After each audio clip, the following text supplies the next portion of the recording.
नमस्कार दोस्तों, आपका हमारे धर्म मार्ग चैनल पर स्वागत है। आज हम आपके लिए श्रावण मास की मंगला गौरी व्रत कथा लेकर आए हैं।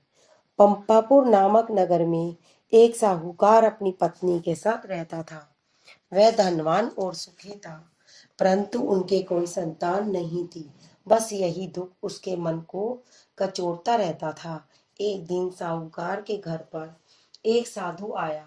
साधु का खूब आदर सत्कार किया और उसको अपनी व्यथा सुनाई। साधु ने मंगलवार को पार्वती जी की पूजा करने तथा व्रत रखने को कहा। श्रावण मास के पहले मंगलवार से सेठानी जी ने पार्वती जी की पूजा करना आरंभ कर दिया। उस दिन वह व्रत भी रखती।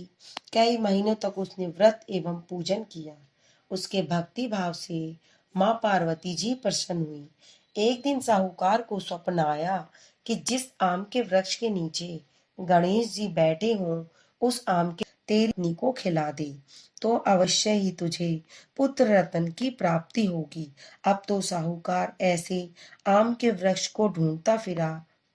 एक दिन उसे ऐसा आम का वृक्ष मिल गया जिसके नीचे गणेश जी थे।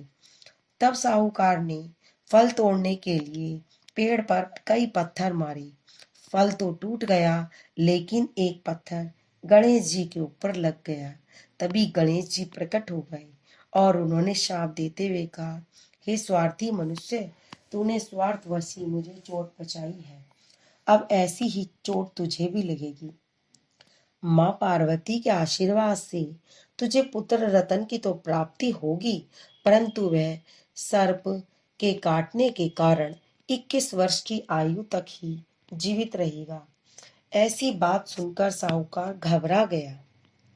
उस साहूकार ने आम का फल अपनी पत्नी को तो दे दिया, परंतु गणेश जी के श्राप वाली बात नहीं बताई।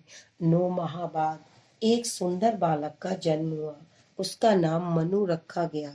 मनु के लाड़ प्यार में कोई कमी नहीं थी। धीरे धीरे मनु 20 वर्ष का हो गया। अब वह अपने पिता के साथ व्यापार करने जाने लगा।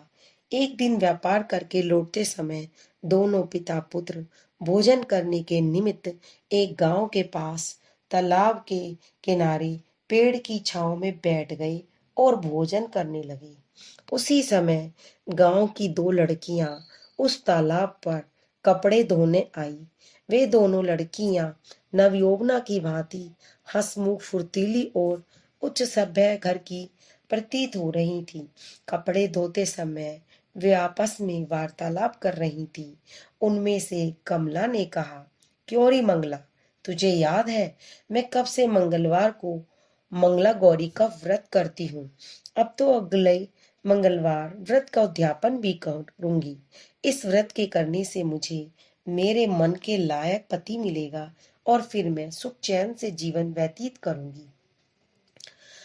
उसके कहते ही कमला ने आगे कहा, मंगला, तू भी अगले साल श्रावण मास से पहले मंगलवार से व्रत करना चालू कर दे। तुझे भी मनपसंद वर मिलेगा। इस व्रत को करने से पति की आयु भी बढ़ती है।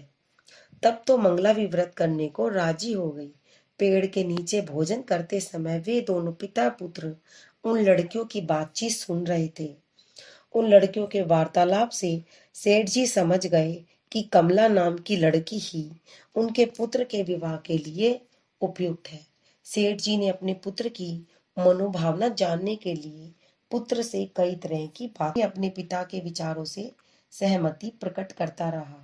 फिर सेठ जी ने अपने पुत्र का कमला के साथ विवाह करने का निश्चय कर लिया और सोचा कि ऐसा होने से मेरे पुत्र की आयु भी बढ़ सकती है और जो अनहोनी होने वाली है वो भी टल सकती है।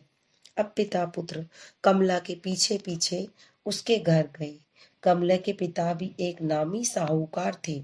सेठ जी ने कमला के पिता से अपने पुत्र के विवाह की बातचीत की। वे कमला का विवाह मनु के साथ करने के लिए सहमत हो गए। शुभ मुहूर्त में दोनों का बड़ी धूमधाम से विवाह संपन्न हो गया।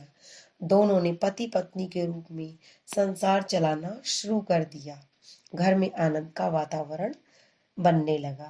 कमला ने ससुराल में आकर भी मंगला गौरी का व्रत नियम पूर्वक चालू रखा, जिससे माता गौरी एक दिन कमला को स्वप्न में दर्शन देकर कहने लगी कि मैं तेरे व्रत से प्रसन्न हूँ, लेकिन तेरे पति की आयु तो बहुत कम है